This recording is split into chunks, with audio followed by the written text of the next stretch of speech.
ان الحمد للہ والصلاۃ والسلام علی رسول اللہ۔ حضرت عبداللہ ابن عمر رضی اللہ تعالیٰ عنہ کہتے ہیں کہ آپ صلی اللہ علیہ وسلم ایک دفعہ ہماری طرف متوجہ ہوئے اور فرماتے ہیں کہ اے مہاجرین کی جماعت، 5 چیزیں ایسی ہیں کہ میں آپ کو ان چیزوں سے اللہ کی پناہ میں دیتا ہوں۔ ان میں سے پہلی چیز یہ ہے کہ اگر کسی قوم میں اعلانیہ بے حیائی شروع ہو جائے تو اس قوم میں طاعون اور ایسی بیماریاں پھیل جاتی ہیں جو اس سے پہلے لوگوں نے نہیں دیکھی ہوتی۔ آج بے حیائی فحاشی اپنے عروج پر ہے اور بیماریوں میں اضافہ ہوتا جا رہا ہے۔ ہیپاٹائٹس اے بی سی، کینسر اور اس طرح کی اور بہت ساری بیماریاں، کرونا وغیرہ جو پہلے لوگوں میں نہیں تھے، یہ بیماریاں آج ہمارے اس دور میں پائی جاتی ہیں کہ جب بے حیائی عام ہے۔ دوسری چیز جو اللہ کے نبی صلی اللہ علیہ وسلم نے فرمائی وہ یہ تھی کہ جب کوئی قوم ناپ تول میں کمی کرتی ہے تو اس کی پاداش میں، اس کی سزا میں وہاں پر بے روزگاری، قحط سالی اور بادشاہوں کا ظلم شروع ہو جاتا ہے۔ آج ترقی کے دور میں جہاں پر روزگار کے بہت سارے مواقع ہیں، کاروبار بہت زیادہ ہیں، اس کے باوجود لوگ اپنے روزگار میں تنگ ہیں، لوگ تنگ دستی میں مبتلا ہیں۔ اسی طرح لوگ جو ہیں وہ قحط سالی ہے، سیلاب ہیں، قحط سالی ہے، بارشیں نہیں ہوتی ہیں، اور اگر بارشیں ہوتی ہیں تو اتنی زیادہ ہوتی ہیں کہ وہ بجائے رحمت کے مزاحمت بن جاتی ہیں۔ بادشاہوں کا ظلم یہ ہے کہ جب بھی کوئی نیا بادشاہ آتا ہے تو وہ پہلے سے بدتر ثابت ہوتا ہے۔ تیسری چیز جو اللہ کے نبی صلی اللہ علیہ وسلم نے فرمائی وہ یہ ہے کہ جب لوگ اپنی مالوں میں سے زکوٰۃ دینا بند کر دیں گے تو آسمان سے بارش روک لی جائے گی۔ تو اللہ کے نبی نے فرمایا کہ یہ اللہ کے نبی نے پیشین گوئیاں فرمائی ہیں کہ لوگ زکوٰۃ نہیں دیں گے تو آسمان سے بارش روک لی جائے گی، یا پھر بارش کی شکلیں جو ہیں وہ تبدیل ہو جائیں گی۔ آج بارشیں ہو نہیں رہیں، اور اگر بارش ہوتی ہے تو رحمت کی بجائے زحمت بن جاتی ہے، اور پچھلی 2-3 دہائیوں میں بارشوں کی وجہ سے انتہائی نقصانات ہوئے ہیں، وہ بہت بڑی بڑی تباہیاں لے کے آئی ہیں۔ تو اگر آج کے دور میں لوگ زکوٰۃ دینا شروع کر دیں، اگر پاکستان کے سارے تاجر جو ہیں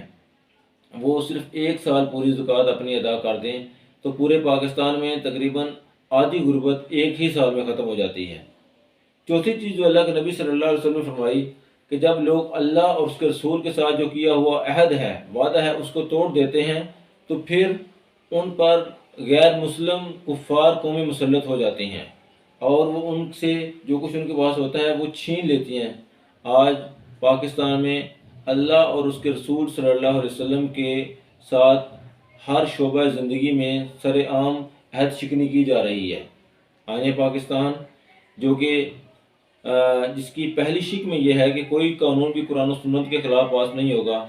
اس میں بے حیائی کے قوانین پاس کیے جا رہے ہیں، ٹرانسجنڈر کے قوانین پاس کیے جا رہے ہیں، شراب جو کہ اللہ نے حرام کی اس کو حلال کیا جا رہا ہے، زنا جس کو اللہ نے حرام کیا اس کو حلال کیا جا رہا ہے۔ تو اللہ اور اس کے رسول صلی اللہ علیہ وسلم کے ساتھ کیے گئے تمام جو وعدے ہیں ان کو توڑا جا رہا ہے۔ کوئی ایک بھی ایسا وعدہ نہیں ہے کہ جس پر امت مسلمہ بالخصوص پاکستانی قوم جو ہے وہ قائم ہو۔ تو جب یہ ہوتا ہے تو پاکستان میں کشمیر جو کہ مسلمانوں کا ایک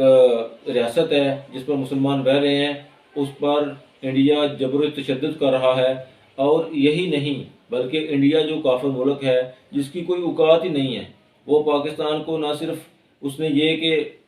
مقبوضہ جو کشمیر ہے اس کو ہتھیا لیا ہے، بلکہ اس نے وہ آزاد کشمیر اور گلگت بلتستان جیسے جو ہمارے علاقے ہیں ان کے بارے میں وہ کہہ رہا ہے کہ یہ ہم نے یہ بھی لینے ہیں۔ انڈیا کی کیا مجال، انڈیا کی کیا جرت کہ انڈیا اس طرح کی باتیں کر سکے۔ یہ ہمارا اللہ اور اس کے رسول صلی اللہ علیہ وسلم کے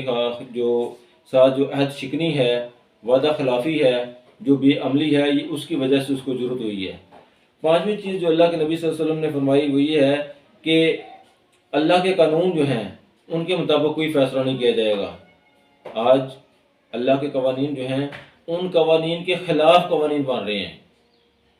اللہ کے جو قانون ہیں، چور کا ہاتھ کاٹنا تھا، یہ چور کا ہاتھ نہیں کاٹا جا رہا، زنا جو ہے اس کی وجہ سے نہ سنسار کیا جا رہا ہے، نہ کوڑے مارے جا رہے ہیں۔ تو جب ہم اللہ کے قوانین کو چھوڑ دیں گے تو اللہ کے نبی کا فرمان ہے کہ حکمران طبقہ لوگ جو ہیں وہ آپس میں لڑیں گے، جو اہل اختیار لوگ ہیں وہ آپس میں لڑیں گے۔ آج پاکستان میں اس کی بہترین مثال ہے کہ تمام سیاسی جماعتیں ہر وقت گتھم گتھا ہیں، ہر وقت جنگ و جدل میں مصروف ہیں، اور